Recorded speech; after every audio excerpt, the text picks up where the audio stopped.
Un suppositoire, c'est une forme de médicament solide destinée à la voie rectale. Alors ils ont une forme profilée avec une extrémité pointue et une autre extrémité plate. Un peu comme une petite fusée. Ils sont composés d'une substance active, généralement entourée essentiellement d'un excipient gras qui doit avoir pour caractéristique de fondre à la température corporelle, soit 37 degrés Celsius. Ils peuvent avoir une action locale, c'est-à-dire autour de la zone où on l'insère, pour des problèmes de constipation ou d'hémorroïdes par exemple. Ou alors ils peuvent avoir une toute autre action, on dit qu'ils sont à visée systémique, c'est-à-dire qu'on veut que la substance active atteigne la circulation sanguine. Et donc là, ils peuvent avoir tout un tas d'effets différents, antidouleurs, anti-inflammatoires par exemple, et plein d'autres. Alors la technique du suppositoire, elle est très ancienne. On en retrouve des premières traces écrites dès le Xe siècle, avec le médecin égyptien Ahmed ibn al-Jazar, qui avait plusieurs formules de suppositoire, dont son fameux pénis de loup séché, réduit en poudre et mélangé à diverses épices pour traiter la stérilité féminine. C'est assez fascinant, à chaque fois que je fais des recherches sur les médicaments antiques, de voir à quel point les formules peuvent être complètement aléatoires.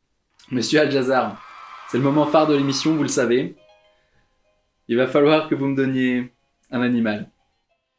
Je vais dire le chevreuil. Très bien.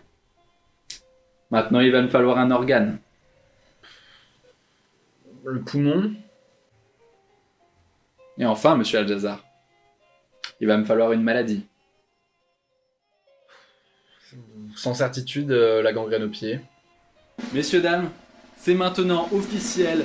Le poumon de chevreuil devient le remède officiel de la gangrène du pied. Merci à tous. Bravo, bravo monsieur Al-Jazar. Vous êtes médecin, hein, c'est ça? Pas du tout, pas du tout. Après je taquine, hein, mais Ibn al-Jazar ça a été quand même un grand médecin de son époque, un vrai pionnier qui a composé des centaines de formules intéressantes. Mais bon, il y a quelques trucs un petit peu discutables quoi. Alors il faut savoir que pendant longtemps, le suppositoire n'était pas conçu pour fondre intégralement dans le corps. En fait, on disposait la substance active et les excipients sur un support neutre de métal ou de la corne animale par exemple, et on attachait une petite ficelle à celui-ci pour pouvoir permettre de le retirer facilement après utilisation. Allez, retour. Le suppositoire a eu un certain succès en France aux alentours du XVIIe, XVIIIe siècle comme purgatif. En fait, il a remplacé petit à petit les fameux lavements qui étaient beaucoup utilisés. D'où son nom d'ailleurs, suppositoire, ça vient du latin supponere qui signifie remplacer ou substituer. Alors on a utilisé énormément de matières premières pour les fabriquer. Du miel, du beurre, de la graisse animale, même du savon. Mais ce qui a été le plus utilisé, c'était le beurre de cacao, parce que ses caractéristiques qui étaient optimales. C'est après la Seconde Guerre mondiale et la pénurie de beurre de cacao qu'on commence à les fabriquer entièrement avec des excipients synthétiques. Les intérêts de cette forme, j'en vois deux principaux. Le premier, c'est que le rectum est une zone très fortement vascularisée.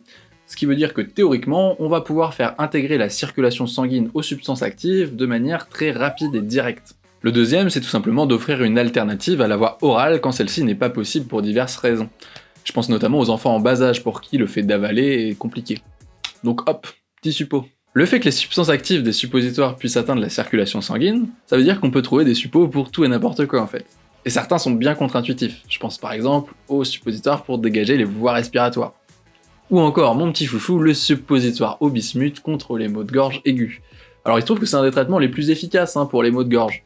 Mais curieusement, il rencontre pas un grand succès auprès des patients. Bonjour monsieur. Bonjour monsieur, j'ai pas mal à la gorge, est-ce que vous pourriez me conseiller quelque chose? Moi je vais vous donner des suppositoires au bismuth, c'est top. Ah, ouais, des suppos, 3 fois par jour, ça va vous soulager. Hein. Non, mais j'ai pas... Des fois on croit que... Et puis un coup de vent, ou... et puis de toute façon, j'ai pas ma carte vitale, donc je reviens comme... je reviens, bonjour, au revoir monsieur. Allez, revenez, je vais vous donner des pastilles. Il se trouve que l'utilisation du suppositoire n'est pas aussi bien acceptée dans toutes les cultures. Ces détracteurs y voyant au choix une pratique peu hygiénique, choquante, voire immorale. Serpent, je mange pas ce pain-là! J'ai par exemple lu un article pendant mes recherches qui m'a fait beaucoup rire, qui dit que les anglo-saxons vouent un mépris absolu au suppositoire, dont ils contestent l'efficacité, au contraire des latins qui en raffolent. Alors le terme « raffoler » me paraît un peu excessif. Oui, donc monsieur Lambert, je vais vous prescrire des suppositoires. Yes! Trop bien. J'en raffole. Alors ça... Désolé. Ouais, Sandrine. Ouais, c'est bon, j'ai les suppos. Ouais, si, je te jure, j'ai la prescription et tout. J'ai le médecin qui est là. Ouais.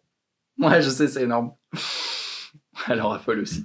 Et on arrive au moment que vous attendiez tous, la grande question que se pose l'humanité tout entière. Dans quel sens doit-on insérer le suppositoire?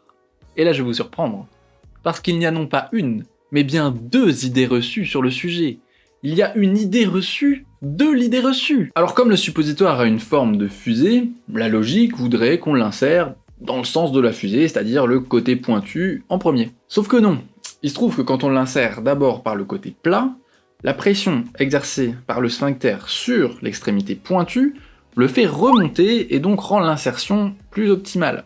Donc ok, il faut l'insérer par le côté plat.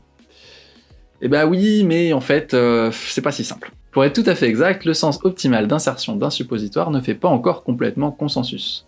En effet, quand on l'insère par le côté plat, on a un risque que le suppositoire remonte un peu trop dans le rectum, dans une zone où il sera moins bien assimilé.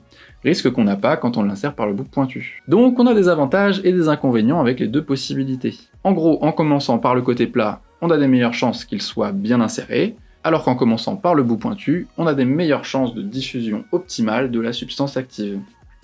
Et en général, la majorité des fabricants privilégient quand même l'insertion par le côté plat, parce qu'il vaut mieux risquer de perdre un petit peu d'efficacité, mais qu'il soit bien inséré, que de risquer de tout perdre. Et voilà qui conclut cette vidéo, vous savez désormais tout sur les suppositoires, n'hésitez pas à nous dire en commentaire comment vous préférez insérer vos suppos, bout pointu, bout plat, je ne sais pas. En tout cas nous on se retrouve très bientôt pour de prochaines vidéos, n'hésitez pas à liker, à partager autour de vous si vous avez apprécié, et à très bientôt, salut. Bon bah voilà, ça c'est bouclé, Un petit suppo, un abonnement et au lit,